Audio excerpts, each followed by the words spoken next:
نحمده ونستعينه ونستغفره ونعوذ بالله من شرور أنفسنا ومن سيئات أعمالنا من يهده الله فلا مضل له ومن يضلل فلا هادي له وأشهد أن لا إله إلا الله وحده لا شريك له وأشهد أن محمدا عبده ورسوله يا أيها الذين آمنوا اتقوا الله حق تقاته ولا تموتن إلا وأنتم مسلمون يا أيها الناس اتقوا ربكم الذي خلقكم من نفس واحدة وخلق منها زوجها وبث منهما رجالا كثيرا ونساء واتقوا الله الذي تساءلون به والأرحام إن الله كان عليكم رقيبا يا أيها الذين آمنوا اتقوا الله وقولوا قولا سديدا يصلح لكم أعمالكم ويغفر لكم ذنوبكم ومن يطع الله ورسوله فقد فاز فوزا عظيما أما بعد فإن أصدق الحديث كتاب الله وخير الهدي هدي محمد صلى الله عليه وسلم وشر الأمور محدثاتها وكل محدثة بدعة وكل بدعة ضلالة وكل ضلالة في النار. Ma'asyiral muslimin, ikhwani fillah, rahimani wa rahimakumullah. Kita melanjutkan kembali pembahasan kitab Nurus Sunnah wa Dhulumatul Bid'ah yang ditulis oleh Syekh Sa'id ibn Ali ibn Wahf Al-Qahtani rahimahullahu ta'ala. Kita masih membahas tentang al-bid'atu al-muntashirah al-mu'asirah atau bid'ah-bid'ah yang tersebar di masa sekarang. Di antaranya yang pertama adalah al-ihtifal bi maulidin Nabi sallallahu alaihi wasallam, yaitu peringatan hari kelahiran Nabi Muhammad sallallahu alaihi wasallam. Dan sudah disampaikan beberapa poin-poin sisi bid'ahnya peringatan Maulid Nabi sallallahu alaihi wasallam. Kita sampai pada poin yang ke-10 dari bid'ahnya peringatan Maulid Nabi sallallahu alaihi wasallam. Poin yang ke-10 kata muallif, al-qa'idatu syar'iyyah raddu ma tanaza'a fihi an-nasu ila kitabillahi ta'ala wa sunnati rasulih sallallahu alaihi wasallam. Sebuah kaidah syar'i yang sering kita dengar, yaitu mengembalikan perkara-perkara yang terjadi khilaf, terjadi perselisihan di dalamnya, dikembalikan kepada kitabullah atau dikembalikan kepada sunnah Nabi SAW. Nah, ini sering kita mendengarnya dan sering didengungkan, karena ad-da'wah salafiyah itu dibangun di atas dasar ini, sebagaimana poin yang dikatakan oleh Syekh Muhammad bin Jamil Zainu dalam kitabnya Minhaj Al-Firqatin Najiyah, yaitu Ahlus Sunnah cirinya dakwah salafiyah mengembalikan perkara-perkara yang terjadi khilaf di dalamnya, dikembalikan kepada kitabullah atau sunnah Nabi sallallahu alaihi wasallam. Kama qala Allah azza wa jalla, sebagaimana firman Allah dalam surah An-Nisa ayat yang ke-59, ya ayyuhalladzina amanu athi'ullaha wa athi'ur rasulah wa ulil amri minkum fa in tanaza'tum fi syai'in farudduhu ila Allahi war rasul in kuntum tu'minuna billahi wal yaumil akhir dzalika khairun wa ahsanu ta'wila. Dalam ayat tadi Allah mengatakan fa in tanaza'tum fi syai'in, apabila kalian berselisih dalam suatu perkara, maka kembalikan kepada Allah, yaitu kitabullah Al-Quran, dan kembalikan kepada Rasul sallallahu alaihi wasallam, yaitu sunnahnya. Allah juga mengatakan dalam surah Asy-Syura ayat yang ke-10, wa makhtalaftum fihi min syai'in fa hukmuhu ilallah, dan segala apapun yang kalian perselisihkan, ya segala apapun yang kalian saling khilaf, saling berbeda pendapat, maka hukumnya dikembalikan kepada Allah Subhanahu wa taala. Wala syakka anna man raddal ihtifal bil maulidi ila Allah wa rasulih yajidu anna Allah ya'muru bittiba'in nabi sallallahu alaihi wasallam. Maka barang siapa yang mengembalikan khilaf ini tentang peringatan Maulid Nabi ini, ada atau tidaknya, disyariatkan atau tidak, dibolehkan atau tidak. Barang siapa yang mengembalikannya, maka tidak diragukan lagi bahwa Allah justru mengatakan di dalam Al-Quran bahwa seorang muslim wajib untuk ittiba, hanya diperintahkan mengikuti saja apa yang sudah disyariatkan oleh Nabi SAW. Allah mengatakan, wa ma atakumur rasulu fakhudhu wa ma nahakum anhu fantahu. Apa yang Rasul datangkan kepada kalian dengannya, maka ambil, kerjakan. Dan apa yang Rasul larang kalian darinya, maka tinggalkan. Wa yubayyinu subhanahu annahu qad akmalad din wa atamma ni'mata 'alal mu'minin. Dan barang siapa yang mengembalikan perkara ini ke dalam Al-Quran, maka dia dapati Allah subhanahu wa ta'ala sudah menyempurnakan agama ini dan sudah mencukupkan nikmat ini kepada orang-orang beriman. Wa yajidu anna nabiyya sallallahu alaihi wasallam lam ya'mur bil ihtifali bil maulid. Dan dia juga akan mendapati Nabi sendiri tidak memerintahkan umatnya untuk merayakan hari kelahirannya. Walam yaf'alhu, dan Nabi sendiri juga tidak melakukannya. Walam yaf'alhu ashabuhu, demikian juga para sahabat tidak melakukannya. Fa'ulima bidzalika annal ihtifala bil maulid laisa minad din bal huwa minal bid'il muhdatsah. Maka dari situ kita mendapatkan jawaban. Kalau dikembalikan kepada Allah dan Rasulnya, kita dapat jawaban bahwa peringatan Maulid Nabi SAW itu bukan termasuk bagian dari agama, bahkan itu bid'ah yang diada-adakan. Poin yang ke-11, innal masyru'a lil muslim yaumal itsnaini an yasuma idza ahabba.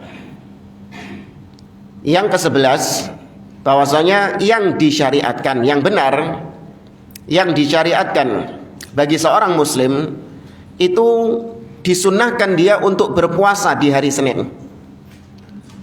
Karena Nabi sallallahu alaihi wasallam su'ila an shaumi yaumil itsnain. Karena Nabi pernah ditanya tentang puasa di hari Senin, dzaka yaumun wulidtu fihi wa yaumu bu'ithu au unzila alayya fihi. Kata Nabi, hari Senin itulah hari di mana aku dilahirkan, hari di mana aku diutus, dan hari di mana diturunkan kepadaku Al-Quran. Ya, ketika Nabi ditanya tentang hari Senin, Nabi menjawab demikian.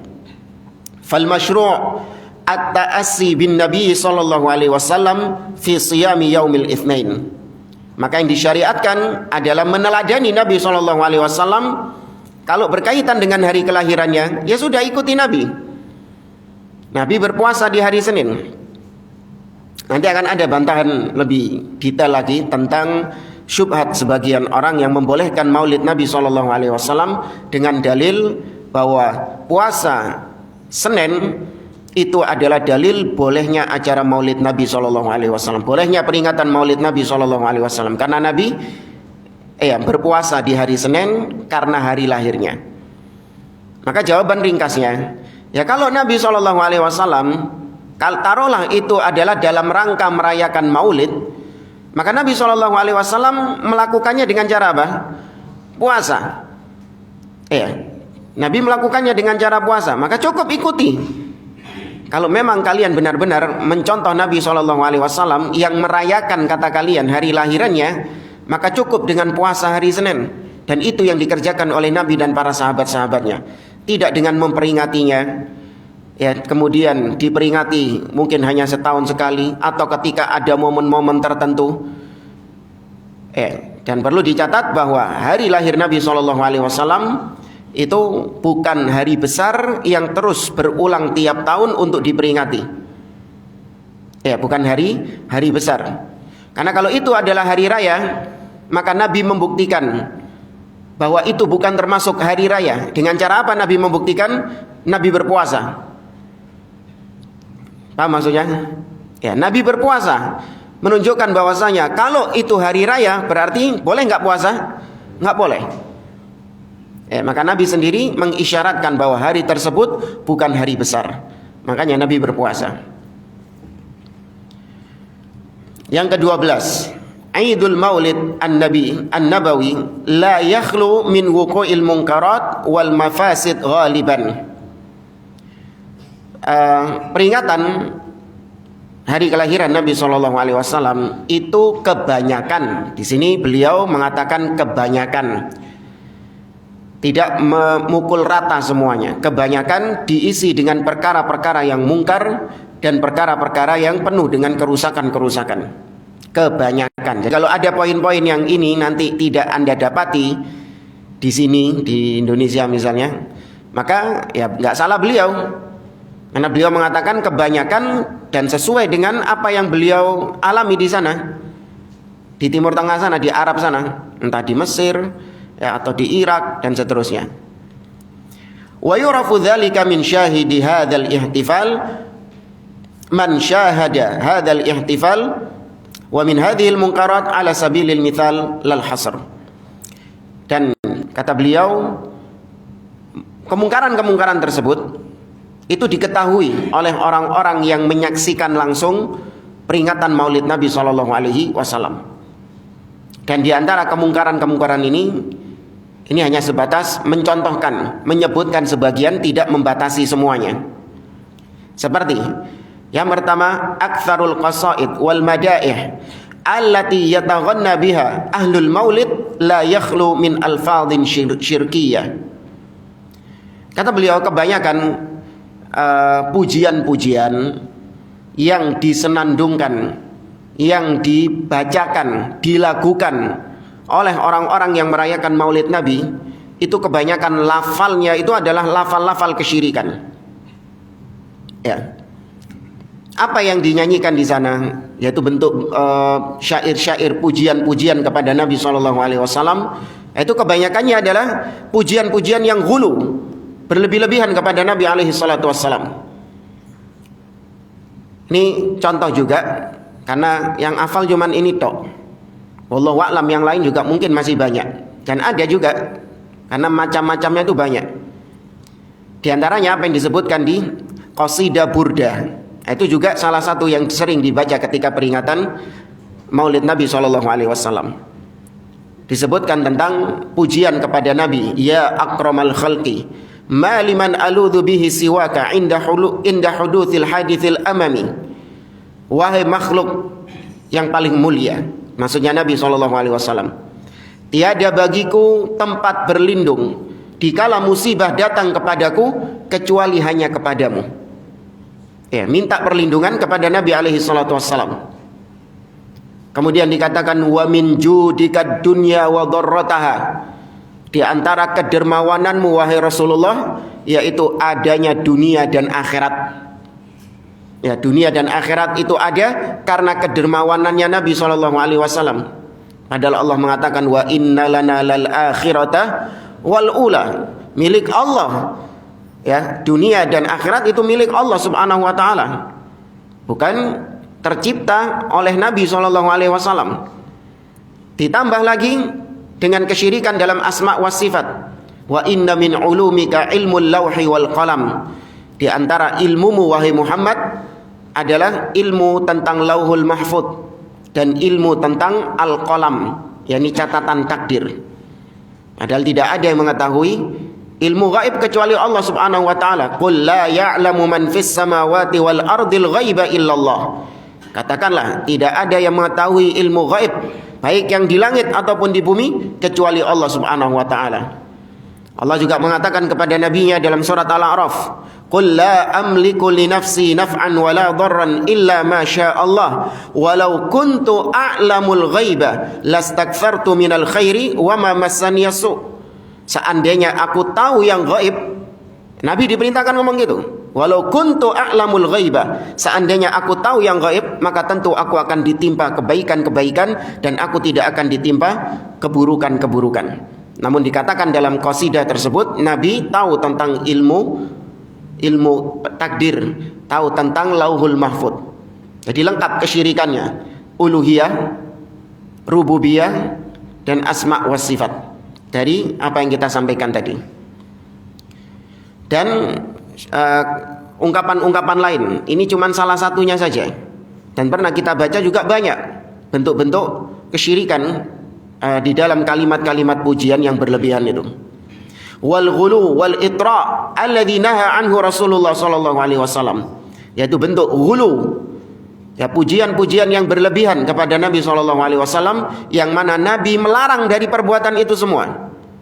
Faqal, Nabi mengatakan, la tuturuni kama atratin nasara ibna Maryam fa innama ana abdun faqulu abdullahi wa rasuluh.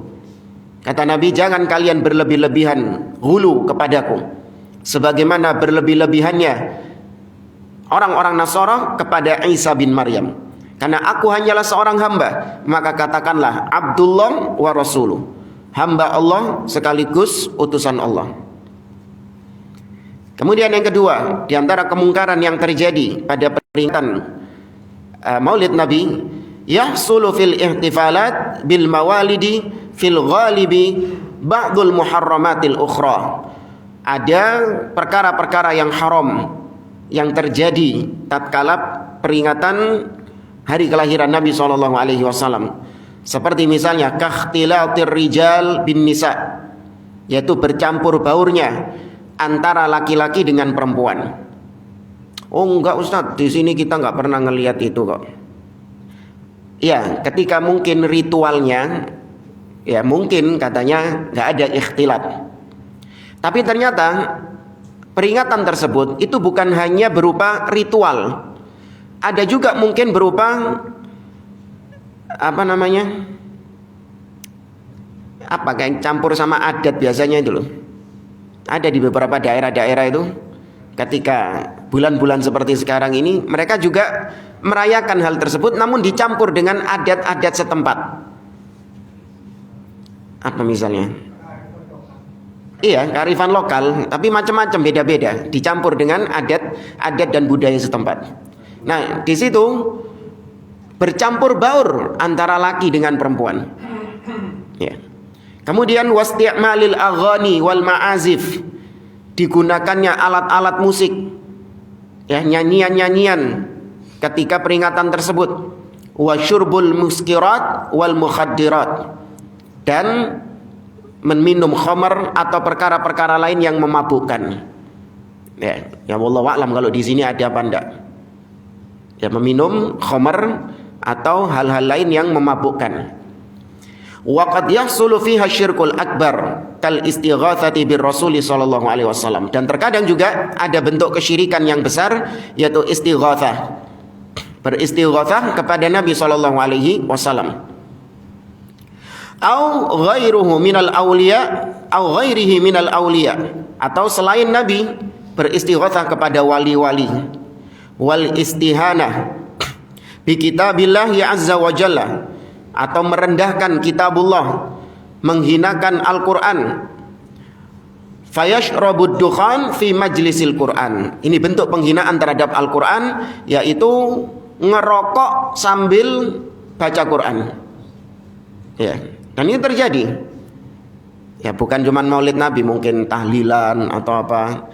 Ketika dibacakan surat Yasin, nah itu tangan kanannya atau tangan kirinya pegang,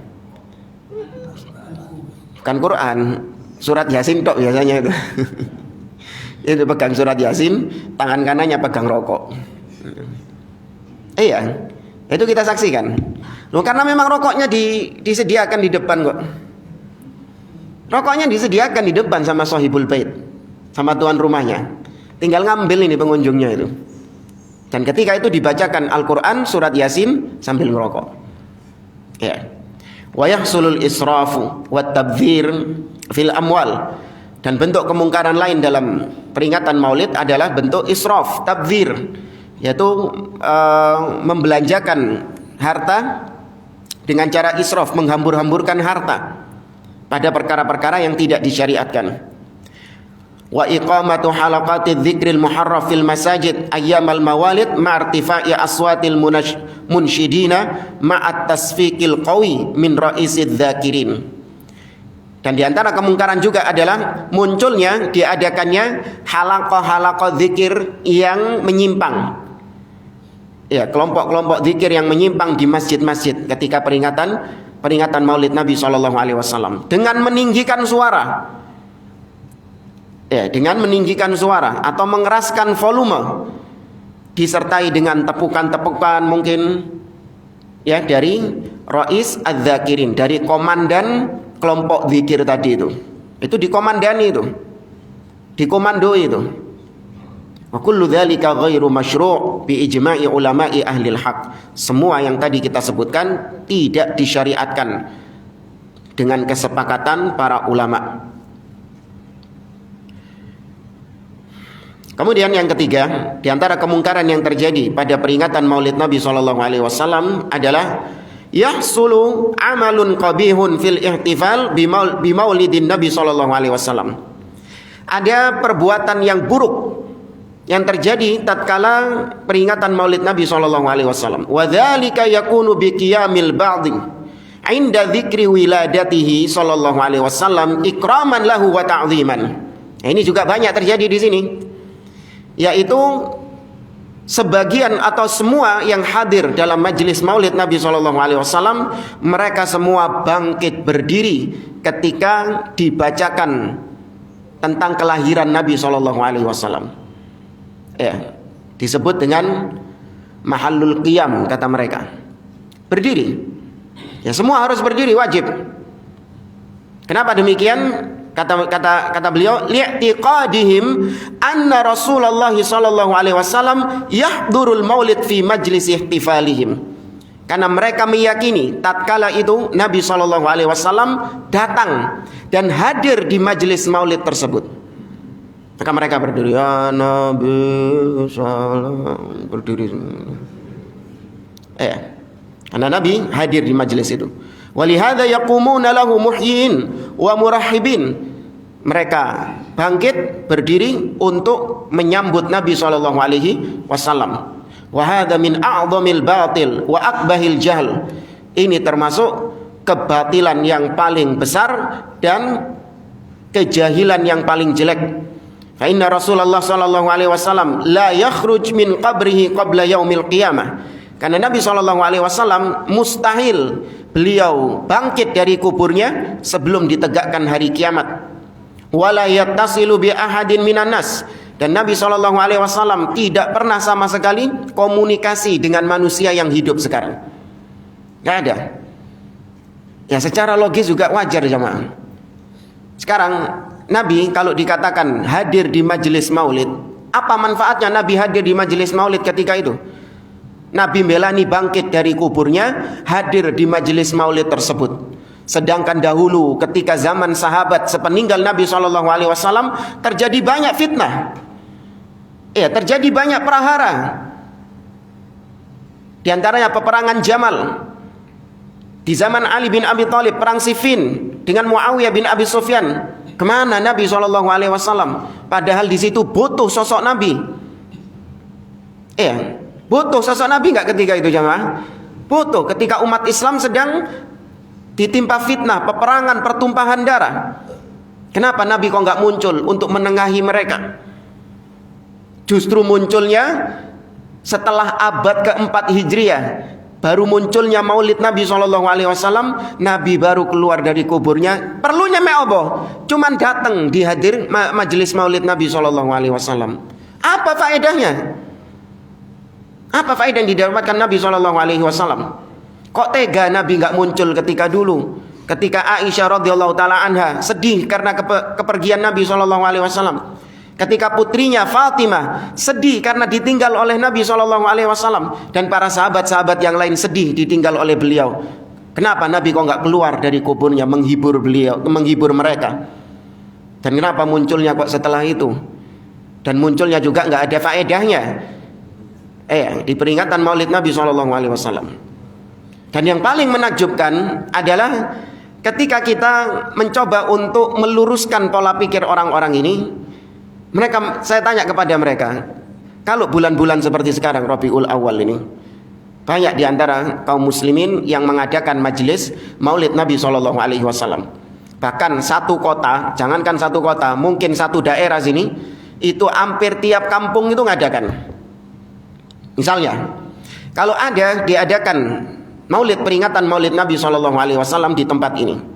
Di kampung sebelah ngadakan juga. Di kampung sebelah ngadakan juga. Kemudian di daerah yang lain, kecamatan yang lain ngadakan juga dengan jumlah yang banyak.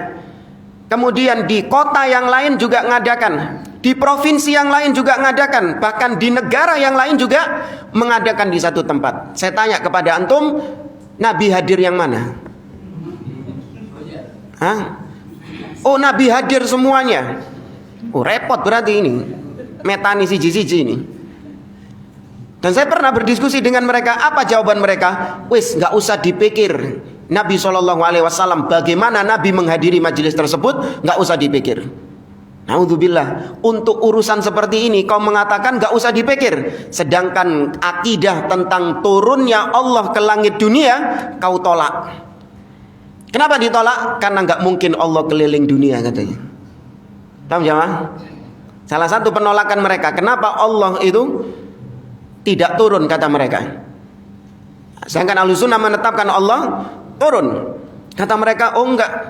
Kenapa kok Allah enggak turun? Karena sepertiga malam itu senantiasa ada. Selama 24 jam pasti ada bagian bumi yang mengalami sepertiga malam terakhir. Maka berarti kalau Allah turun sepertiga malam terakhir, maka Allah keliling kalau kayak gitu. Ya, enggak bisa mereka menetapkan Allah seperti itu. Namun ketika maulid Nabi, mereka menetapkan gak usah ditanya bagaimana Nabi keliling. Kebalik, mestinya Allah gak usah ditanya bagaimana turunnya Allah subhanahu wa ta'ala. Tetapkan. Ya, ini diantara keruwetan pemikiran mereka. Maka Nabi SAW tidak mungkin keluar dari kuburnya untuk hadir di majelis tersebut, dan Nabi tidak pernah berkomunikasi, berhubungan dengan manusia siapapun. Wala yahduru ijtima'ahum, dan harus kita yakini Nabi SAW tidak pernah hadir di perkumpulan-perkumpulan mereka atau majelis-majelis maulid mereka. Bal huwa muqimun fi qabrihi ila yaumil qiyamah. Yang benar, Nabi SAW masih tetap berada di kuburnya dan tetap berada di sana sampai hari kiamat. Wa ruhuhu fi a'la illiyin 'inda rabbih fi daril karamah. Sedangkan ruh beliau berada di tempat yang tinggi. Ya, berada di tempat yang tinggi, di tempat yang terbaik di sisi Allah Subhanahu wa taala. Kama qala Allah azza wa jalla, sebagaimana Allah katakan di dalam surah Al-Mu'minun ayat yang ke-15 dan setelahnya, Allah mengatakan, "Tsumma innakum ba'da dzalika lamayyitun, tsumma innakum yaumal qiyamati tub'atsun." Sesungguhnya kalian setelahnya akan mati. Dan kalian yaumal qiyamati tub'atsun. Kalian semuanya akan dibangkitkan pada hari kiamat. Nah, sekarang belum hari kiamat, maka enggak mungkin dibangkitkan. Wa qala alaihi salatu wassalam, Nabi SAW juga bersabda, ana sayyidu waladi Adam yaumal qiyamah. Akulah pemimpin anak-anak Adam pada hari kiamat. Wa awwalu man yanshaqqu anhul qabr, dan akulah manusia pertama yang dibangkitkan dari kuburnya. Wa awwalu syafi' wa awwalu musyaffa', dan akulah orang yang diberi syafaat pertama kali oleh Allah dan memberi syafaat kepada manusia. Fahadhil ayah wal hadithus syarif wa ma jaa fi hadzal ma'na min al ayati wal ahadithi kulluha tadullu ala anna an-nabiy sallallahu alaihi wasallam wa ghairahu min al amwat innama yakhrujuna min quburihim yaumal qiyamah. Hadis tadi dan ayat yang kita baca tadi itu semua menunjukkan, adalah menjadi dalil bahwa Nabi dan selain Nabi yang posisinya sekarang sudah meninggal, sudah wafat, mereka semua tetap berada di kuburnya dan tidak akan keluar dari kuburnya sampai hari kiamat. Ya. Jadi kalau ada seorang menceritakan bahwa ketika ulun datang ke kuburnya Nabi, maka makam Nabi begini, nah itu bisa dipastikan dustanya. Ya, bisa dipastikan kedustaannya, nggak perlu ragu. Wah, ini yang ngomong kiai ini, yang ngomong ini ya Habib ini, ustadz besar ini, enggak, kadzab. Kita lebih meyakini dalil-dalil Al-Quran dan Sunnah Nabi SAW daripada ucapan manusia-manusia menyimpang seperti ini. Maka bisa dipastikan kedustaannya. Ya. Qala Samahatul Allamah Abdul Aziz ibnu Abdullah ibnu Baz hafizahullah ta'ala. Ini ketika beliau masih hidup, yaitu Syekh bin Baz mengatakan, wa hadha amrun mujma'un alaihi baina ulama'il muslimin laisa fihi niza'un bainahum. Dan perkara Nabi dan orang-orang yang meninggal semuanya itu mustahil bisa bangkit sekarang sebelum hari kiamat. Itu perkara yang disepakati oleh para ulama dan tidak ada silang pendapat di antara mereka. Ya. Nah, kita kalau tahu akidah ini, maka nggak mungkin namanya ada penampakan tetangga kita yang meninggal 5 hari yang lalu misalnya. Ada tetangga 5 hari yang lalu meninggal, kemudian kita melihat penampakannya. Waduh, itu bisa kita pastikan bukan tetangga kita. Ya, tapi asyaiton yang mencoba untuk menakut-nakuti. Atau mungkin keluarga kita datang kepada kita, keluarga kita, salah satu anggota keluarga kita sudah meninggal, datang kepada kita bilang kalau dia lagi kepanasan. Ya, hanya besok dibawakan air, disiram kuburan ini. Atau kepanasan, besok dipanggil tukang bikin bukan terop. Hah? Iya, juglo. Sebagai gaya tutupan gitulah. Ya, karena bikin atap, karena ini tadi saya didatangi, dia kepanasan katanya, dibikinin atap itu. Kalau dia tahu akidah Islam bahwa nggak mungkin ada hubungan antara yang mati dengan yang hidup, maka dia pasti akan menolak hal tersebut. Nggak akan dia lakukan. Ini pentingnya akidah. Ya, nggak ada sambungan itu. Mau pakai kartu telepon apapun, nggak ada sambungan antara dunia dengan alam barzakh, itu mustahil ada sambungan itu. Nggak ada teknologi sampai sekarang dan tidak akan pernah ada teknologi yang bisa menyambungkan antara orang yang hidup di dunia dengan orang yang sudah di alam barzakh. Taib jamaah rahimani wa rahimakumullah. Sudah selesai dari kitab ini. Kita bawakan materi tambahan tentang titik temu antara yang membolehkan maulid dengan yang melarang maulid. Ada titik temunya.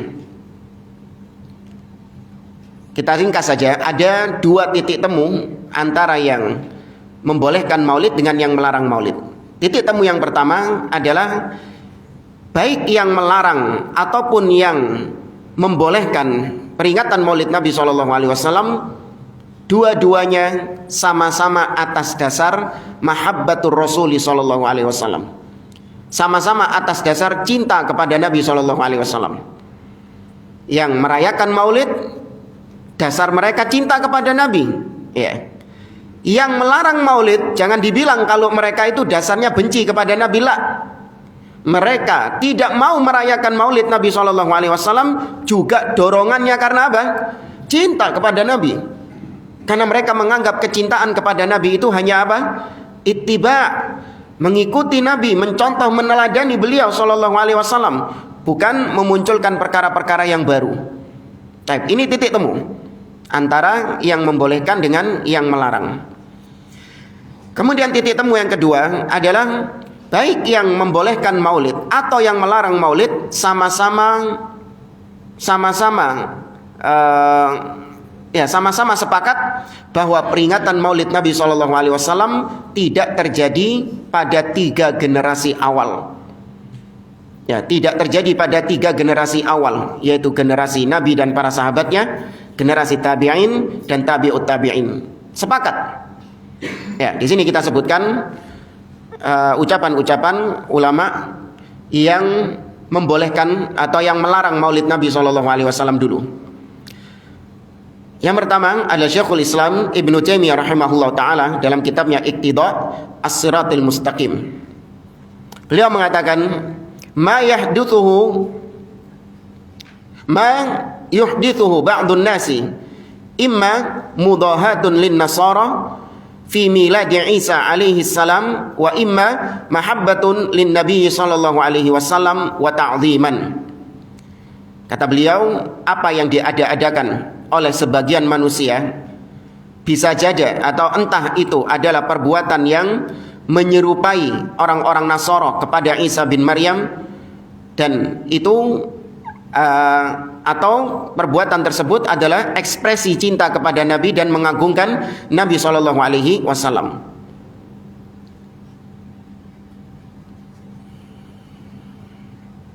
Di sini beliau mengucapkannya panjang. Wallahu qad yuthibuhum ala hadhil mahabbah wal ijtihad. Ini nanti kita bahas pada pertemuan yang berikutnya. Dan sering digunakan potongan ini oleh ahlul bid'ah. Bahwasanya Syekhul Islam Ibnu Taimiyah rahimahullah membolehkan maulid Nabi karena beliau mengatakan di sini, dan Allah terkadang memberi pahala, ya, terkadang Allah Subhanahu wa taala memberikan pahala kepada mereka karena kecintaan mereka ini kepada Nabi sallallahu alaihi wasallam. Karena dasar cintanya mereka kepada Nabi. Yang merayakan maulid ini loh, dasarnya apa tadi? Cinta. Nah, kecintaannya kepada Nabi itu, kata Syekhul Islam, itu diberi pahala sama Allah Subhanahu wa taala. Apakah menunjukkan kemudian beliau membolehkan maulid Nabi? Tidak. Beliau hanya menyebutkan orang yang cinta Nabi, ya, meskipun ekspresinya itu terkadang keliru, maka dari sisi cintanya ini dia sudah dapat pahala enggak? Sudah. Namun tetap kalau dia mengekspresikannya dengan cara yang batil, itu lain perkara. Ya, itu beda masalahnya. Tapi nanti insya Allah kita bahas pada pertemuan berikutnya. La alal bid'ah min ittikhadhi maulidin Nabi sallallahu alaihi wasallam aidan. Dari sisi kecintaannya kepada Nabi dia dapat pahala. Bukan dari sisi bid'ah merayakan maulid nabinya. Paham ya? Jelas di sini beliau mengatakan dia dapat pahala dari sisi cintanya kepada Nabi, bukan dari sisi perbuatan bid'ah yang diadakan ketika maulid itu. Ma'akhtilafin nasi fi maulidihi fa inna hadza lam yaf'alhu salaf. Meskipun manusia berbeda pendapat tentang perkara yang satu ini, karena meskipun manusia berbeda pendapat dalam perkara yang satu ini, namun bisa dipastikan bahwa perkara ini, yaitu maulid Nabi SAW, tidak dikerjakan oleh para salaf.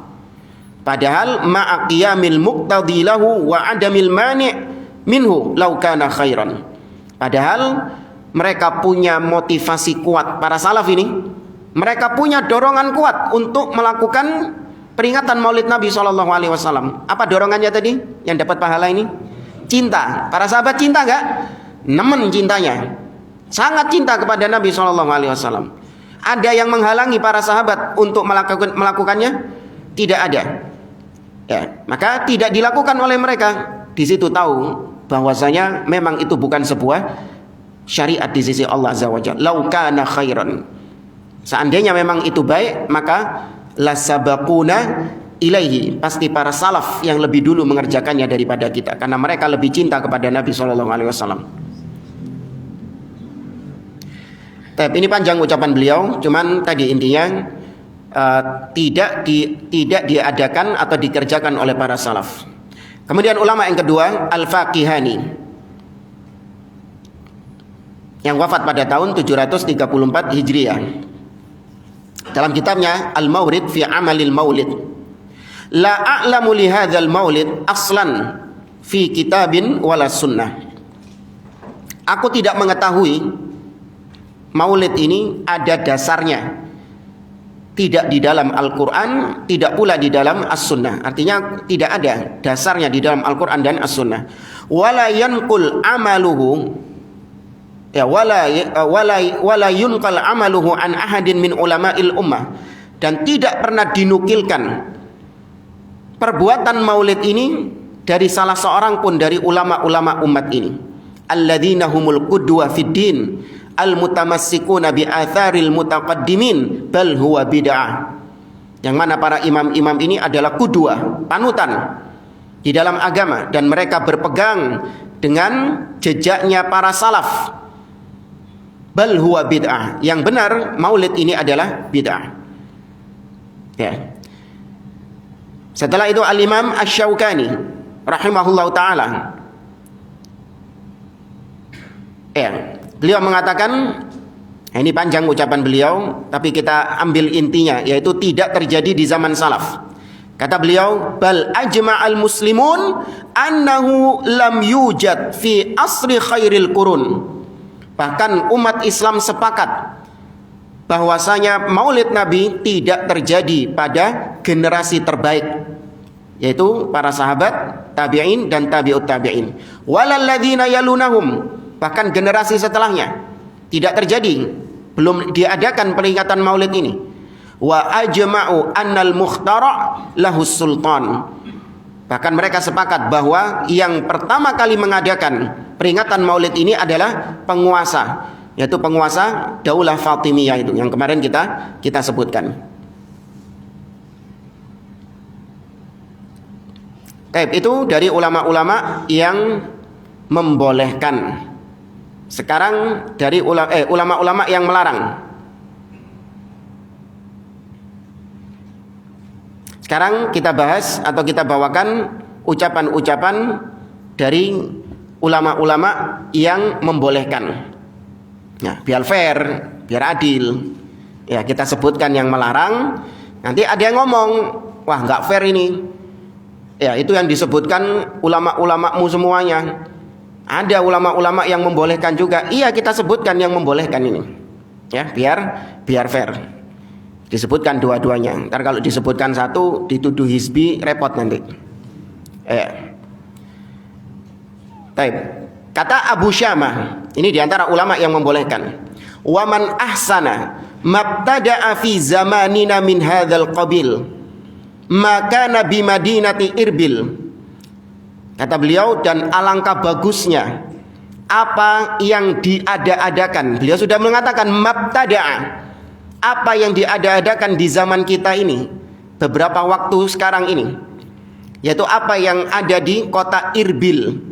Jabarahallahu ta'ala kulla amin fil yaumil muwafiq li yaumi maulidin Nabi sallallahu alaihi wasallam minas sadaqat wal ma'ruf.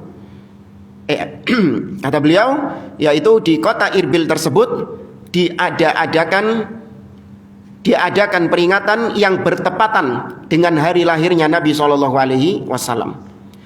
Lihat, perhatikan di sini beliau, fi zamanina, mabtada'a fi zamanina, apa yang diada-adakan di zaman kita sekarang. Ya, dari sini dipahami bahwa tidak terjadi di zaman salaf, tapi di zaman beliau. Kalau dari orang-orang kontemporer, tokoh-tokoh kontemporer yang membolehkan maulid Nabi SAW, yaitu seorang tokoh ulama sufi yang ada di Mekah, yaitu Muhammad Alwi Maliki rahimahullah, sudah meninggal orangnya. Ya, banyak dibantah oleh para ulama di Mekah sana. Ini diantara orang-orang atau diantara ulama yang menginspirasi orang-orang yang membolehkan maulid Nabi SAW, banyak dipakai ucapan-ucapannya. Dalam kitabnya Haulal Ihtifal bil Maulid, dia punya kitab yang berjudul seputar peringatan maulid Nabi. Perhatikan ucapannya. Fal ihtifalu bil maulid, adapun peringatan maulid, wa illam yakun fi ahdihi sallallahu alaihi wasallam, meskipun itu tidak ada di zaman Nabi sallallahu alaihi wasallam, fahuwa bid'ah, maka dia itu adalah bid'ah. Lakinnahu hasanah, akan tetapi itu bid'ah yang hasanah. Terlepas dari dia menghukumi itu bid'ah hasanah, namun dia sepakat nggak kalau itu tidak terjadi di zaman salaf? Diakui sama dia.